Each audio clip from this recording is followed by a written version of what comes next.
Editor's note: Jill Filipovic is a journalist based in New York and Nairobi, Kenya, and the author of the book The H-Spot, The Feminist Pursuit of Happiness. Follow her on Twitter. The opinions expressed in this commentary are solely those of the author. CNN: as yet another hurricane descends into the Caribbean, vulnerable and often tourism-dependent nations are again being badly battered. Wednesday morning, Maria made landfall in Puerto Rico with 155 mph winds after devastating Dominica and other islands. After the physical impact, it will take years to rebuild. The long-term economic consequences will be even more devastating, if less obvious to the casual observer.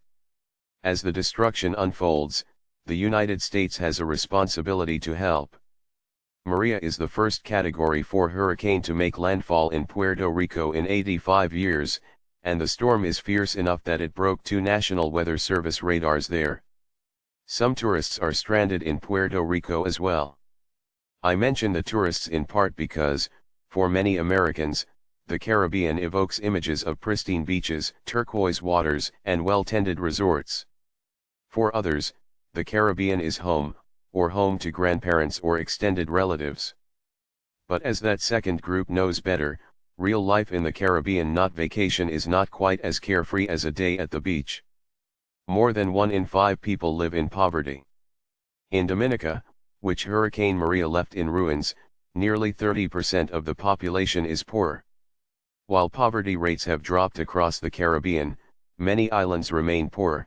Even the many that have been doing better in recent years are still struggling to recover from the economic downturn a decade ago, and remain dependent on tourist dollars to keep their economic engines churning. For the nations hit hardest by the recent hurricanes, that revenue stream has now tanked, while more resources are suddenly in great demand. It's time for the United States to step in. American companies have long extracted valuable resources from Latin America and the Caribbean, while our government has meddled in their politics, often keeping fragile nations destabilized and poor.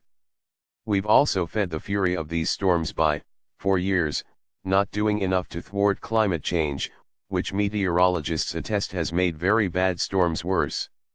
While climate change doesn't work in a straight line, it's hard to deny that we are seeing more and more confirmation of what climate scientists tell us are the consequences of environmental abuse: stronger storms that come in closer succession, rising sea levels and warmer waters fueling more vicious storms while coastal areas have less of a buffer, major cities underwater and entire nations potentially wiped out. We have not done our share to curb what will be irrevocable damage to our globe. The least we can do now is offer a hand to the places that have borne the brunt of our greed and our arrogance.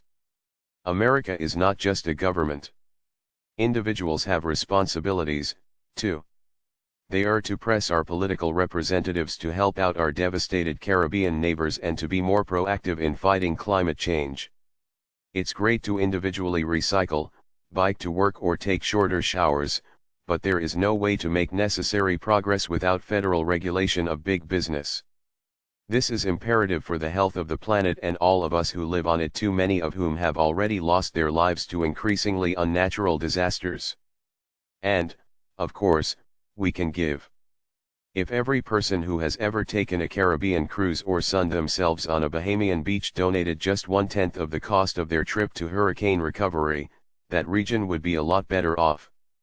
More than 6.5 million Americans traveled to the Caribbean last year alone, spending billions of dollars.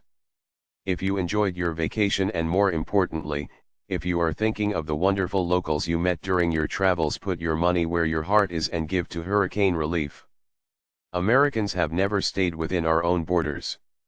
Neither should our compassion and our resources. View on CNN.